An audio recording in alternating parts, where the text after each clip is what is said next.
सुबह का सुप्रभात मित्रों, आपका स्वागत है the back venture coaching centre में, जो कि लक्ष्मी नगर गृह में पड़ता है।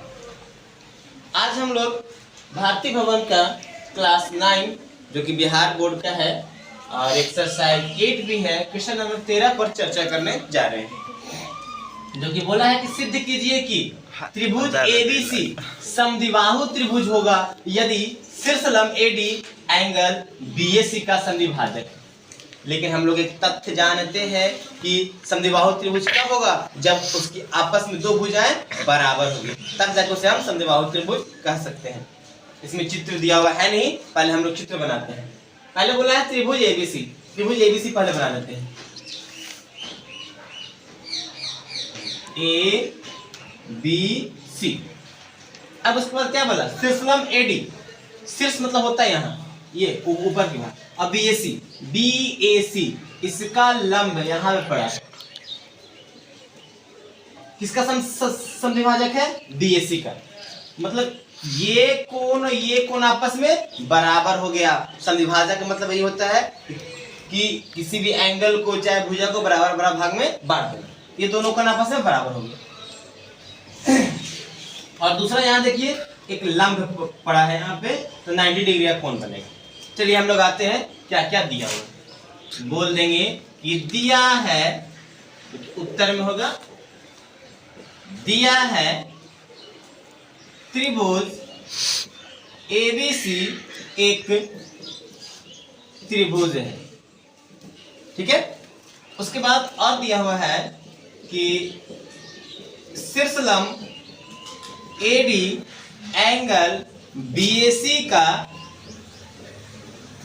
समद्विभाजक है। इतना ही दिया हुआ था, हमने इतना ही लिखा।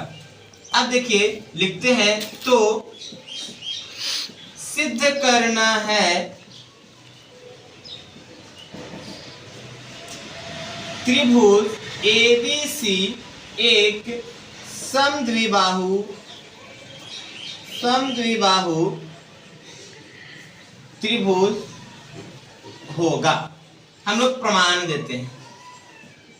प्रमाण में हम बता देंगे कि शीर्षलंब जो है, शीर्षलंब एडी एंगल बीएसी का समद्विभाजक है। अब हम लोग अभी तुरंत बताएं कि समद्विभाजक होता है, ये एक एंगल का समद्विभाजक है, तो उस एंगल को बराबर बराबर दो कोनों में बांट देगा। मतलब यहाँ देखिएगा एक कोण ये, एक कोण ये, तो बी ए, इसका नाम तो हमने दिया नहीं था, अभी दे रहे हैं। और यहाँ पे एडी बोला भी था, तो जाएगा B A D, angle B A D बराबर angle C A D, angle C A D, क्योंकि एडी बीएसी का समद्विभाजक है। ये हमने साबित कर दिया। अब उसके बाद और देखें कि एंगल ए डी बी बराबर ए डी बी और A D C, A D C बराबर कितना डिग्री होगा, 90 डिग्री। अब 90 डिग्री क्यों लिखे, क्योंकि शीर्षलंब बोला था।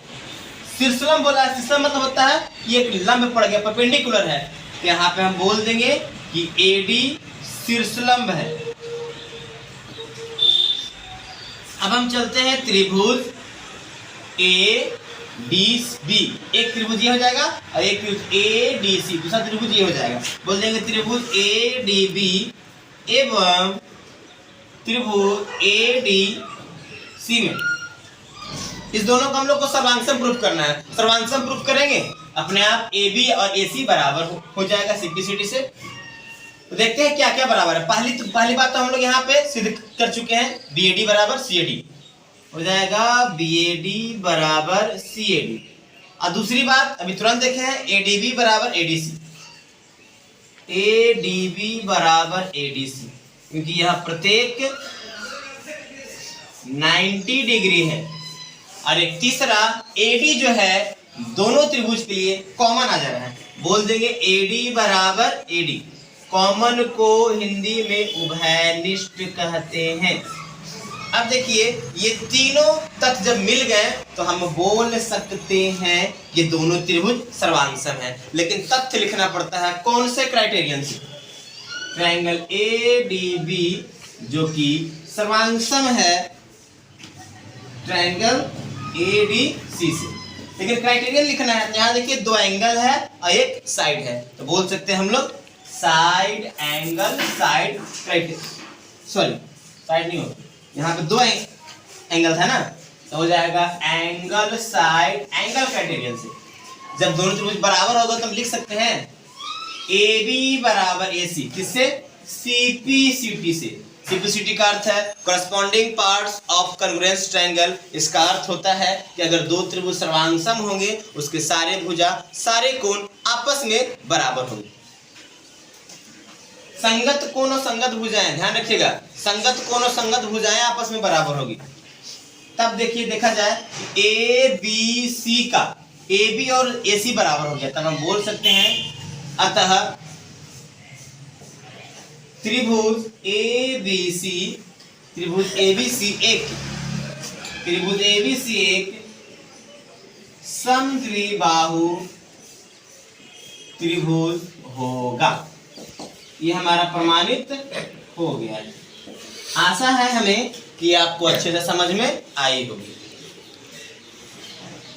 इस वीडियो को जहां तक हो सके लाइक करें, शेयर करें, कमेंट करें और बेल आइकन को दबाना ना भूलें। बहुत बहुत धन्यवाद आपका।